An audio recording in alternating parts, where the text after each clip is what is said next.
committee, Richard, wave out. Mike Daniel, Mike, where are you? Right. He's right here. Mike Daniel, he's one of our board of trustee members and former lieutenant governor of South Carolina. Thank you for being here. And then David Riggins, one of our board of trustee chairs, and also the vice chair of our committee, so of our board of trustees. So thank you. And if you're a former, I'm looking at you, Hank. If you're a former board of trustee member, raise your hand. If you, there's some others too.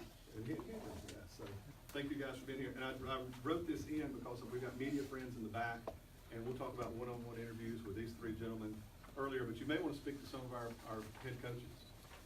So if you're a head coach, if you're in the room, would you raise your hand and just let the media folks back there know who you are? If you get some extra film, you can talk to those folks too about the impact it may have for them. I want to introduce our head table. To my far right is Dr. Darrell Parker. He's the president of Limestone College. In the middle is Mr. Michael Serino. He's our vice president of intercollegiate athletics. And then Mr. Patrick Britz, who's the commissioner of the South Atlantic Conference. So they'll be our speakers today. I had written, a friend of mine who works in the radio business asked me a few weeks ago and said, what's the secret? I mean, you've had so many historic announcements. Bob Prevett Athletic Complex and the Shannon Hamrick Park, and I mean, you keep saying this is the most historic event. What in the world is going on? So I had made myself a note to just tell you some of the historic things that have taken place, actually starting back since 1972, when we started intercollegiate athletics. And then I realized my speech would be longer than our president's. So I'm not going to read this to you, but it is in the handout. I would like to have a job tomorrow, so I'm not going to show up our president.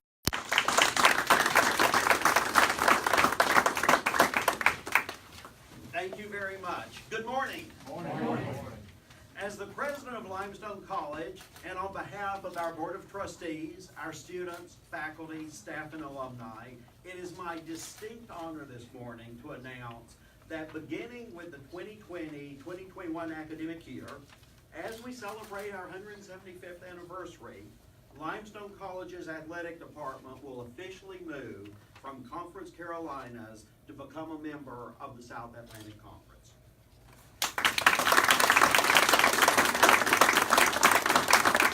We are here today to celebrate this occasion at Limestone College. I'm not going to say historic again, Charles. You've got the historic piece covered. At the same time, we want to say thank you to the South Atlantic Conference office and its presidential council for accepting Limestone as the SAC's newest member. We're looking forward to a successful partnership for many years to come. There are many factors that were involved in reaching this agreement with the SAC. First, the South Atlantic Conference's strategic plan lines up with Limestone's overall mission. The strategic plan's academic and life skills center on goals of promoting academic success of students, preparing students for life after college, and promoting student health and well-being. These are priorities that Limestone shares. In addition, the South Atlantic Conference also strives to maintain a high level of institutional compliance and control, ensure strong athletic competition, increase the conference's brand awareness, support and enhance diversity, and support and enhance educational and career opportunities for minority students. In joining the SAC, we will be competing against and collaborating with institutions that have the same priorities when it comes to the academic success of our students. And before I turn it back over, Charles, for the record, go Saints! Mike,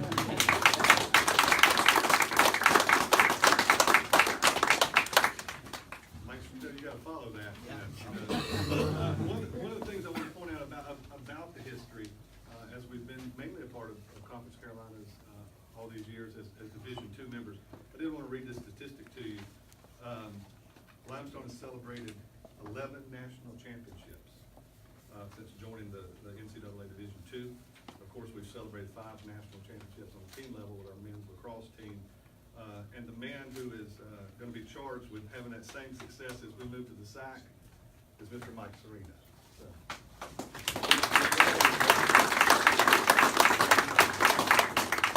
No pressure. Yeah, I guess part of the hard part, we had to promise not to win for, I think, the first thing. It's just like, I think it's part of the initiation fee. And I did notice that part of the initiation fee with the other athletic directors is, we all kind of did it, not it. I was gonna be chair of the football committee in my first meeting, except I didn't know. So I was just waiting around, everyone's like, well, we're not gonna chair it, and then finally, like, maybe Mike can do it. So, it's great to have a mentor, though, like Commissioner Fritz, to help you through those meetings. Well, big thank you to Dennis Bloomer and our staff. One of the things that goes behind the scenes in this is there is a tremendous amount of paperwork that goes into a move like this. From compliance to the work you do to evaluate your different sports, your scholarship offerings, the amount of budget money you spend on things. There's a tremendous amount of comparison work that goes in that's shared before you go into a future relationship like that. That took a lot of work, so Dennis and the staff did a tremendous job on that. Our trustees for their support. This doesn't happen at just this level. It has to happen at the board level to believe in a mission, where it could go, and there's been a lot of people really helping that. Mr. Reagan's been a tremendous supporter in that, and our trustees and behind the scenes talks on where's a great fit for Limestone. What's a fit academically, athletically, regionally, what's the fit? And finally, Dr. Parker, tremendous help when he arrived here and said, what do we need, Mike? What do we need? What's the best thing for our students moving forward? And when I told him that this would be a destination for us, this would be a dream conference for us as far as type of institutions, type of facilities we would play in, the way the conference is run, the championship experiences, and then creating natural rivals again, that are a little bit closer to us. And that's been the fun part with it. Our fans will start to get used to the people they'll see again. Anderson University, Carson Newman, Catawba, Coker, Lenore Ryan, Lincoln Memorial, Morris Hill, Newberry, Queens, Tuscaloosa, Wingate. These will be the schools we're visiting. These are the schools will be visiting us. This will be a great tie-in to the Greenville area, the Charlotte area, throughout the Carolinas will really be an enjoying time for us. Having those schools visit our campus, we're gonna have greater attendance. That's gonna help the community, and the rivalries will be exciting. And from a geographic footprint, much less class time missed. That's been one of the problems we've struggled with, is the long bus trips. And as we've talked about, nobody really graduates from the athletic department, they graduate from the institution. So it's pretty important that we have them in the class along. So this is gonna be a wonderful opportunity for our student athletes moving forward. And then finally, the pedigrees of the schools in there, the championships, individual, national, the regional matchups, the regional opportunities. This is really, really a wonderful conference for us. It's gonna be very competitive for us. It's gonna be very competitive. We're gonna have to start that journey all over again and see how we go, but we are thrilled to be with such a wonderful group.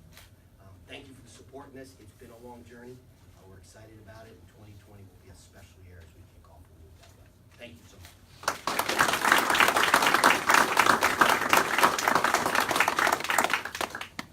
Thank you, Coach.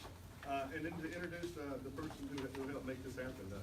We've all gotten to be friends with Mr. Britz over this process has gone on the last couple of years. And almost 2 years ago to today, I think it was April 13th, 2017, we were in this exact same room when we announced the football would become associate members. It was the first time we stuck our toe in the water with the Southland Conference. And when we met Mr. Britz then, we knew that he could maybe help us along as we did that. So it's an honor to have you here, ladies and gentlemen, the Commissioner in the Southland Conference, Patrick Britz. Thanks, Charles. Dr. Parker, I will use the word historic. This is a historic day for the conference. We started back in '89-90 as a multi-sport league. At that time, we had 8 schools and 10 sports. In 2 years, we will have 13 schools and 22 sports. So we have grown tremendously as a league.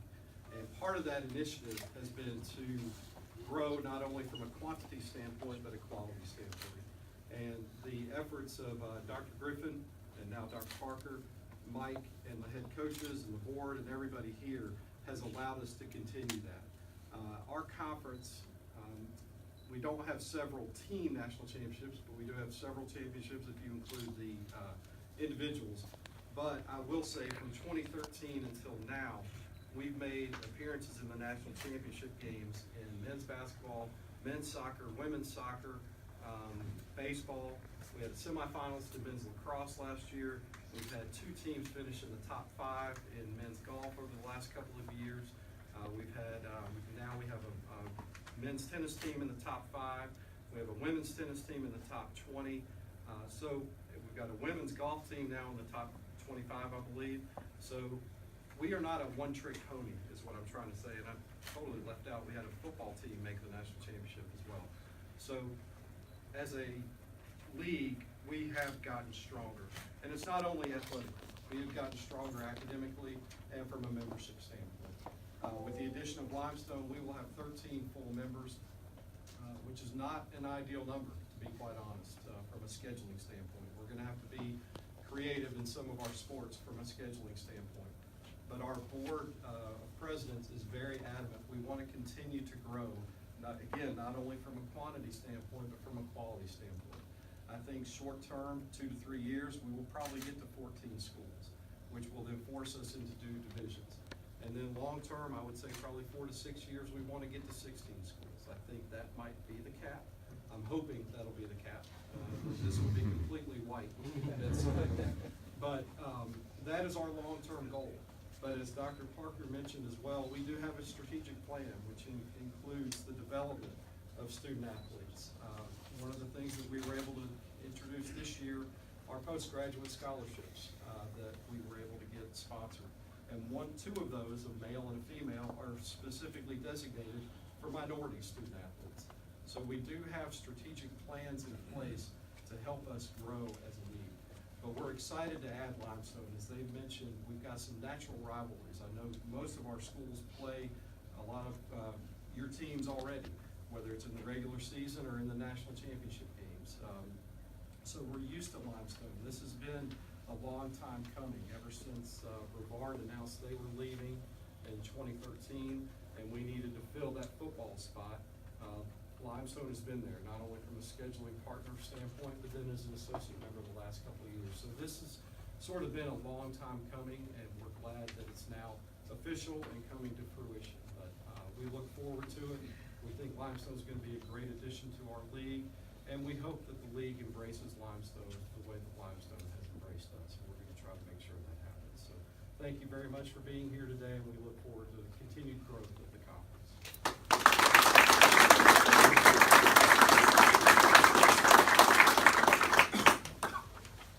Commissioner, did you say no national championships in lacrosse?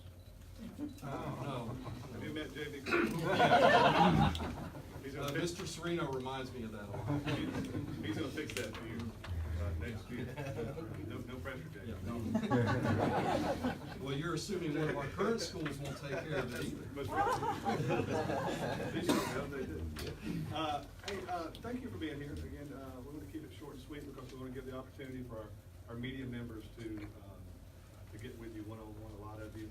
It would be remiss, I know Coach Sereno mentioned Vince Bloomer and his office too, but Limestone Media Relations, Ernest Myers back there, and his staff, a lot of this, his bullet list and all this information you get, Mikey, Caitlin's back there, I think, some others are, but let's give a little round of applause for those folks.